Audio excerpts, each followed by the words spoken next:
Good morning student. Eklavya international academy में online classes चल रही है जिसमें आपके हिंदी का क्लास 8th का चैप्टर मैं 5th पढ़ा रही हूँ। शब्द विचार। शब्द विचार के अंतर्गत हम क्या पढ़ेंगे स्टूडेंट? जैसे हमने सबसे पहले हमारा चैप्टर पढ़ा था, हमने क्या पढ़ा था? भाषा। भाषा के अंतर्गत हमने दो पार्ट्स बताए थे, मौखिक भाषा और लिखित भाषा। मौखिक भाषा के अंतर्गत हम अपने बातों को संकेतों द्वारा बोल के कर देते हैं, लेकिन लिखित भाषा में हमें किसकी आवश्यकता हुई थी? वर्णों की आवश्यकता हुई थी। और वर्णों की आवश्यकता होने के बाद में हमने क्या किया था? हमारी देवनागरी लिपि में हमने कुछ वर्ण बनाए थे जिसको हमने पढ़ा था, वर्णमाला में पढ़ा था। वर्णमाला के अंतर्गत हमारे स्वर आए थे और व्यंजन आए थे। हिंदी भाषा में आपने स्वर और व्यंजन का ज्ञान किया था कि वर्ण के अंतर्गत हमारे क्या होते हैं? स्वर और व्यंजन होते हैं। और स्वर और व्यंजन के अंतर्गत हमारे क्या होते हैं? जैसे ए है, स है, प है, द है, त, ये हमारे क्या है? स्वर और व्यंजन है। अब स्वर और व्यंजनों की सहायता से हमने किसका निर्माण किया? शब्दों का निर्माण किया। तो शब्दों का निर्माण हुआ है। शब्दों का निर्माण करने के लिए हमने, हमारी शब्द की डेफिनेशन क्या होती है? वे वर्ण जिनको हम क्रम व समूह में लिखते हैं और उनका कोई ना कोई अर्थ निकलता है, वो हमारे क्या कहलाते हैं? शब्द लिखते हैं। अब जैसे स्टूडेंट है, आपने शब्द लिखा है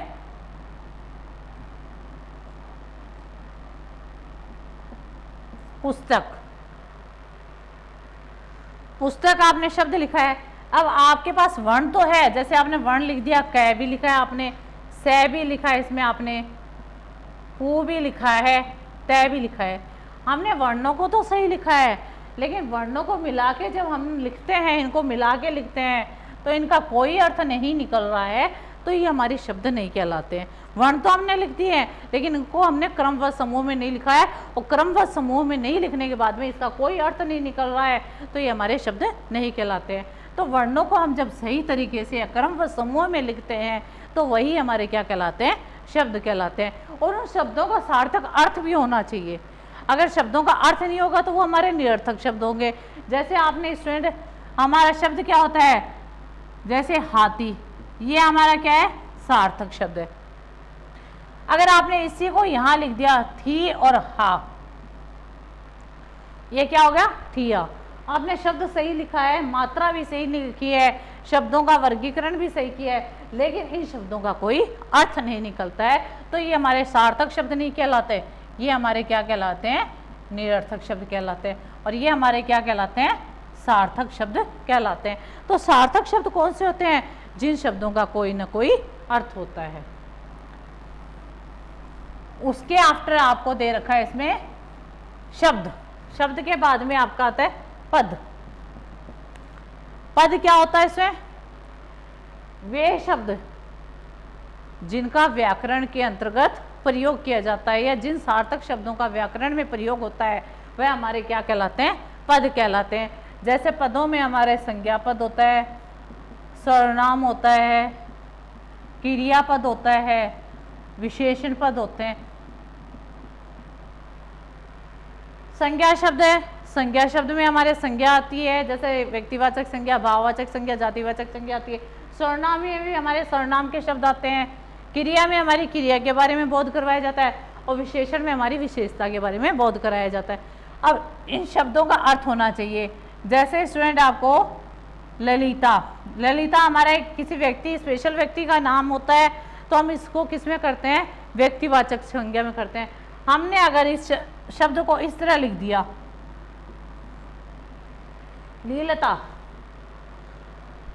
अब इस शब्द का कोई अर्थ नहीं आ रहा है, तो ये हमारा सार्थक शब्द नहीं कहलाएगा, ये हमारा क्या कहलाएगा?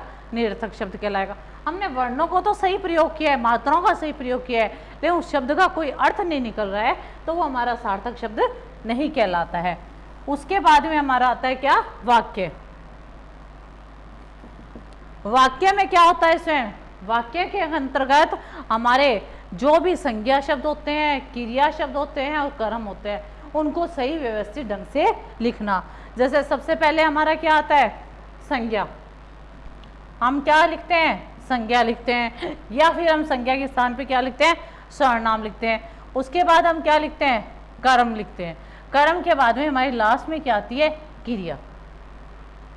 अगर इसको इसी तरह कर्म व समूह में नहीं लिखा जाता, अगर आप सबसे पहले कर्म लिख दोगे, फिर आप क्रिया लिख दोगे और उसके बाद में अगर आप संज्ञा लिखोगे तो वो आपका क्या है, क्रम गलत हो जाएगा और आपका वाक्य का सही अर्थ भी नहीं आता है। जैसे आपको एग्जाम्पल में बताती हूँ, जैसे स्वाति निबंध लिखती है। अब इसमें स्वाति, इसमें क्या है, संज्ञा शब्द है। निबंध हमारा क्या है, कर्म है। लिखती हमारी क्या है, क्रिया है। अगर हमने सबसे पहले लिखा है निबंध लिखती है स्वाति, तो ये हमारा क्या है, वाक्य गलत हो जाता है। इसलिए हमें व्याकरण के अंतर्गत ये बताया गया है कि सबसे पहले हमारी क्या संज्ञा आनी चाहिए, उसके बाद हमारा कर्म आना चाहिए, उसके बाद हमारी क्या आती है, क्रिया आती है। तो अगर हम इसी तरीके से इन शब्दों को, वाक्य को लिखेंगे, वही हमारा सार्थक वाक्य कहलाता है। तो आपको शब्द की डेफिनेशन क्या बताइए, मैंने परिभाषा क्या बताई है। शब्द की परिभाषा होती है वर्णों के क्रम व समूह को हम क्या कहते हैं, शब्द कहते हैं। फिर हम लेते हैं शब्द की उत्पत्ति या शब्दों का वर्गीकरण। शब्दों का वर्गीकरण, शब्दों का वर्गीकरण कई आधार पे हुआ है, हमें बुक में दे रखे हैं 5 आधार। सबसे पहला है आपका उत्पत्ति के आधार पर, उत्पत्ति या शोध के आधार पर। सबसे पहले हमारे शब्दों की उत्पत्ति कैसे हुई है, उत्पत्ति के आधार पे हमारे 4 पार्ट्स बताए गए हैं। सबसे पहले आपको बताया गया तत्सम शब्द, सेकंड आपको तद्भव शब्द, थर्ड आपको देशज शब्द, फोर्थ है आपका विदेशी शब्द, और फिफ्थ आपको बता रखा है संकर शब्द। हमारे शब्दों की उत्पत्ति 5 आधार पे बताई गई है। सबसे पहली हमारी क्या है, तत्सम शब्द। तत्सम शब्द क्या होते हैं, वे शब्द या वे देवनागरी शब्द या वे संस्कृत के शब्द जिनको हम ज्यों कहते हो हमारी हिंदी भाषा में प्रयोग करते हैं, वो हमारे क्या कहलाते हैं, तत्सम शब्द कहलाते हैं। जैसे हमारी सबसे पहले उत्पत्ति किसकी हुई थी, संस्कृत भाषा की हुई थी। संस्कृत भाषा में हमने शब्दों का निर्माण किया था। जैसे आपको दे रखा है सूर्य, जल, अग्नि, ये सारे हमारे संस्कृत भाषा के शब्द हैं। अब आपने देखा है कि इन शब्दों को हम किस में प्रयोग करते हैं, हमारी हिंदी भाषा में भी प्रयोग करते हैं संस्कृत भाषा के। जैसे आपने कई जगह पढ़ा होगा, जल ही जीवन है, जल ही जीवन है। जल हमारा किसका है, संस्कृत का शब्द है, फिर भी हम इसको हिंदी भाषा में प्रयोग करते हैं, तो ये हमारे सारे क्या होते हैं, तत्सम शब्द कहलाते हैं। सूर्य, सूर्य का प्रकाश बहुत तेज होता है। अब सूर्य है, सूर्य हमारा संस्कृत का शब्द है, हम हिंदी के वाक्यों में भी प्रयोग कर रहे हैं, तो ये हमारे सारे क्या है, तत्सम शब्द है, जिनकी उत्पत्ति किससे हुई है, हमारी संस्कृत भाषा से हुई है। उसके बाद सेकंड हमारा पॉइंट आता है तद्भव शब्द। तद्भव शब्द क्या होता है, इसमें वे संस्कृत के शब्द जिनका रूप परिवर्तित करके हम हिंदी भाषा में प्रयोग करते हैं, वो हमारे क्या कहलाते हैं, तद्भव शब्द कहलाते हैं। जैसे हमने सूर्य का रूप परिवर्तित क्या कर दिया, सूरज। सूर्य का अर्थ भी वही होता है, सूरज का अर्थ भी वही होता है। जल, जल का हमने क्या रूप परिवर्तित कर दिया, पानी। अग्नि का हमने क्या कर दिया, आग। तो वे शब्द जिनका रूप परिवर्तित हो जाता है, जो तत्सम शब्द है, संस्कृत के शब्द है, उनका रूप परिवर्तित करके हम हिंदी भाषा में प्रयोग करते हैं, वो हमारे सारे क्या कहलाते हैं, देशज शब्द कहलाते हैं, तो सॉरी तद्भव शब्द कहलाते हैं। उसके बाद हमारा थर्ड आता है देशज शब्द। देशज शब्द कौन से होते हैं, वे शब्द जो हमारी उपभाषा या बोली से हम हिंदी भाषा में प्रयोग करने लग गए हैं। अब आपने देखा है अलग अलग क्षेत्र की अलग अलग बोली होती है, वही बोलियां जब हमारी काव्यों में लिखी जाती है, कहानियों में लिखी जाती है या पदों में आ जाती है, तो वो हमारी क्या हो जाती है, से हमारी हिंदी भाषा बन जाती है। और उन्हीं देशज शब्दों का जब हम हिंदी भाषा में प्रयोग करने लग जाते हैं तो हमारे देशज शब्द बन जाते हैं। जैसे आपने देखा इसमें खिड़की,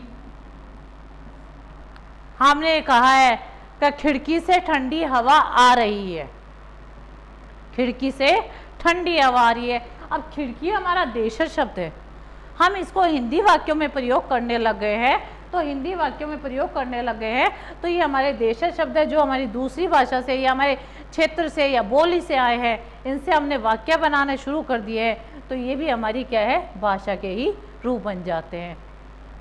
जैसे पगड़ी, खाट, ये सारे हैं, ऐसे कई शब्द हैं जो हमारी अलग अलग बोलियों से आए हैं, अलग अलग देशों से उपभाषा में प्रयोग करने लगे, तो ये भी हमारी हिंदी भाषा के ही शब्द बन चुके हैं। उसके बाद हमारे विदेशी शब्द है।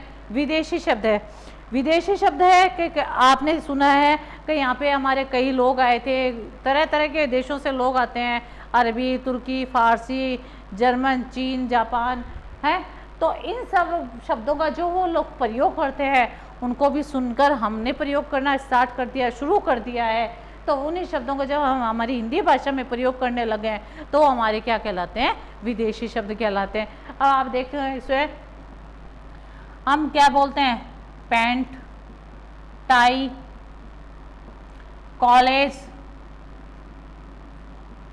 बॉल, ये सारे हमारे क्या है, विदेशी शब्द है, अंग्रेजी भाषा के शब्द है जिनको हम हिंदी भाषा में प्रयोग करते हैं। डॉक्टर है, अब आपने देखा इसे हम कहते हैं कि हम चिकित्सक के पास जा रहे हैं, ये कोई नहीं बोलता है, क्या बोलते हैं, हम डॉक्टर के पास जा रहे हैं, बल्कि डॉक्टर हमारा किसका शब्द है, अंग्रेजी भाषा का शब्द है, और उसको हम अपने हिंदी वाक्य में प्रयोग करने लगे हैं, तो ये हमारी हिंदी भाषा के ही प्रयोग में शब्द आने लगे, तो ये हमारे हिंदी भाषा के वाक्य बन चुके हैं, शब्द बन चुके हैं।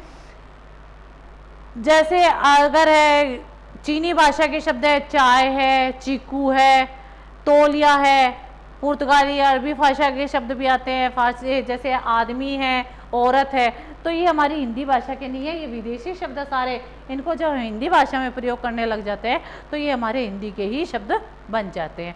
उसके बाद में हमारा संकर शब्द आता है। संकर शब्द में क्या होता है, इसमें जिसमें दो भाषाओं के मेल से शब्द बनते हैं, क्या बनते हैं, दो भाषाओं के मेल से शब्द बनते हैं, वो हमारे क्या कहलाते हैं, संकर शब्द कहलाते हैं।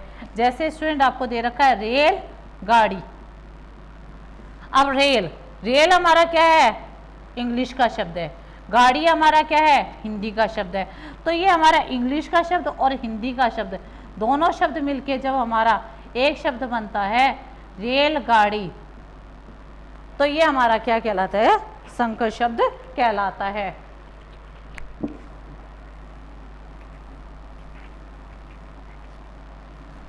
तो हमने 5 भेद पढ़े थे इसमें, तत्सम शब्द, तद्भव शब्द, देशज शब्द, विदेशी शब्द और संकर शब्द। उसके बाद में इसमें सेकंड पॉइंट हमारा आता है रचना के आधार पर।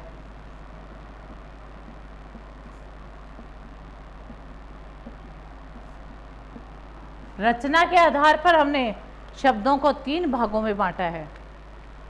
फर्स्ट आपका रूढ़ शब्द, सेकंड आपका यौगिक शब्द और थर्ड आपका योग रूढ़ शब्द। फर्स्ट रूढ़ शब्द क्या होते हैं,